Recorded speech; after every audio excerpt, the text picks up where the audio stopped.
আসসালামু আলাইকুম, সবাই কেমন আছেন? আশা করি ভালো আছেন। আর আজকে আপনাদেরকে নিয়ে আসলাম খন্দকের পাহাড়। ইসলামের যেই কয়টা যুদ্ধ হয়েছে তার মধ্যে খন্দকের যুদ্ধটা অন্যতম ছিল। আর আজকে আপনাদেরকে খন্দকের যুদ্ধের যে পাহাড়ে গঠিত হয়েছিল ওই পাহাড়টাই দেখাবো। চলুন সবাই সাথে দেখতেই থাকুন। আমি তো জাবালে নূর পাহাড়ে বসছিলাম, যেটা নাকি কুরআন নাজিল হয়েছিল। তো ওইটার মধ্যে তো অনেক উঁচা ছিল, অনেক। এটা মনে হইতেছে অনেক উঁচাই। এখন এই জায়গাটায় মসজিদ করে দিছে, সবাই নামাজ পড়তেছে 2 রাকাত নফল নামাজ। যারা উপরে উঠতে পারে তারা উপরে যায় এই নামাজটা পড়ে। এখন উপরের দিকে যাচ্ছি, অনেকটা উঁচা। আপনাদেরকে নিয়ে যাচ্ছি উপর স্থানটাই। রোদটাই একটু কমালে ভালো।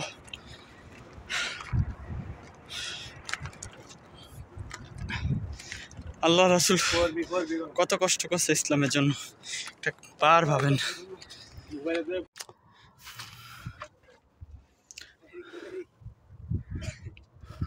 শত শত বছর আগে এই গুহাগুলো বানানো হয়েছে। এগুলো তো মানুষ রাসূলুল্লাহ পাকের সাহাবীরা থাকতো।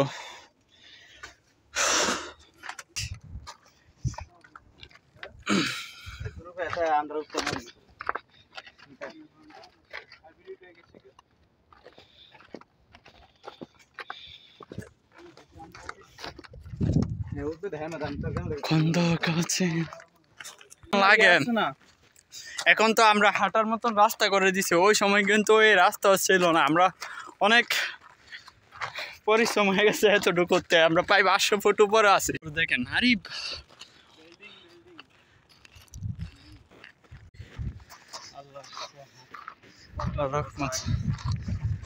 1400 বছর আগে বানানো ঘর, এখনো কিছু হয় নাই।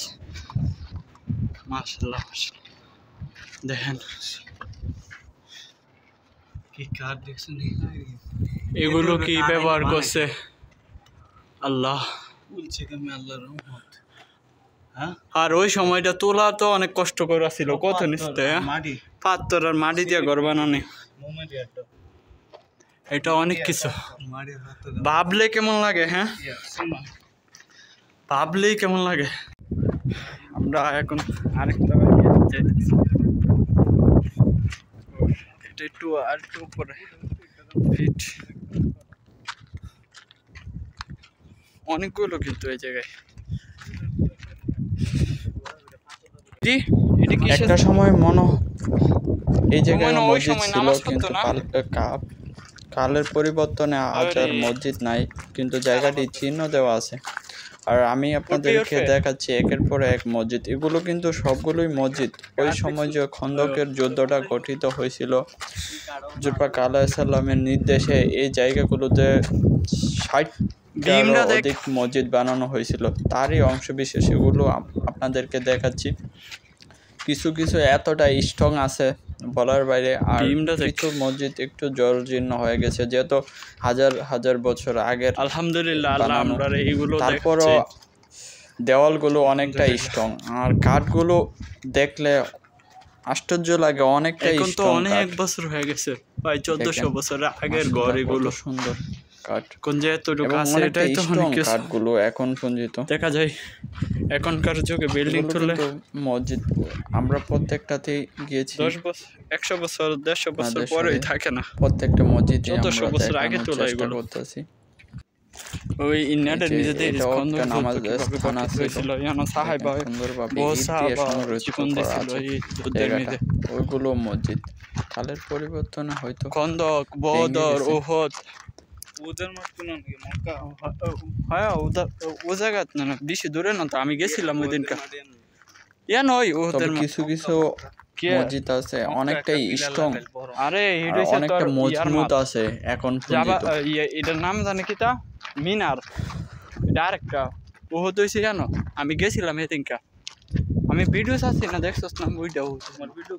একটা জিনিস ভাবলে আমার অবাকই লাগে। আমরা এখন যেই জায়গাটায় আছি এই জায়গাতে প্রায় 600 ফুট নিচে ইনশাআল্লাহ মানুষের চলাচল। এই পাহাড়ের উপর প্রায় 600 ফুট আমাদের উপরটা লাগছে উপর। জাবালে নূরেও এই ছিলাম। পাহাড়টা কিন্তু অনেকটা উঁচা পাহাড়, আপনার জাবালে নূরের পাহাড়ের মতনই উঁচা।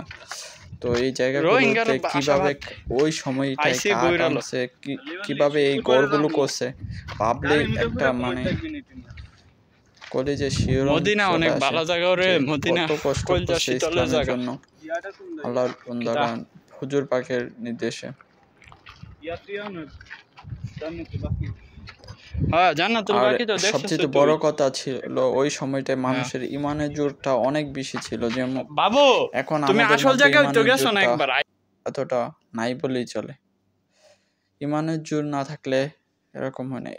আমি বিশেষ করে এই মসজিদটা আপনাদেরকে দেখাতে চাই, এটা এখনো পর্যন্ত কিছুই হয় নাই।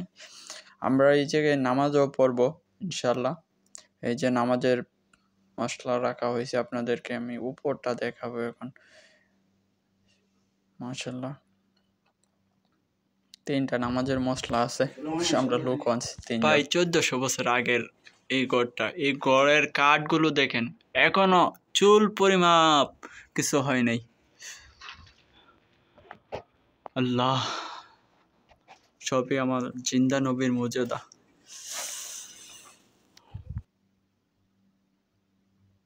দেখেন এগুলো একটা সময় স্ট্রং ছিল, কিন্তু কালের বিবর্তনে আমরা এখন যে জায়গাটায় যাইতাছি ওই জায়গাটাই মূলত আপনাদের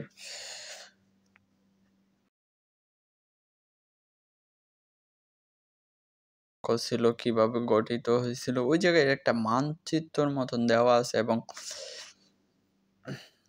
আপনার ওই জায়গা থেকে মদিনা শহরটা দেখা যায়, পুরা শহরটা। এই যে আপনার মদিনা শহরটা পুরাটা দেখা যায় এই জায়গা থেকে। ওই দেখেন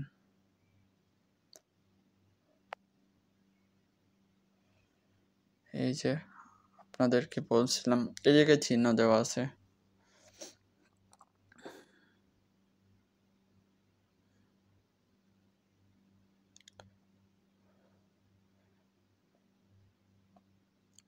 আরবি হরফে লেখা আছে, আর এটা হলো এই মূল স্তম্ভ।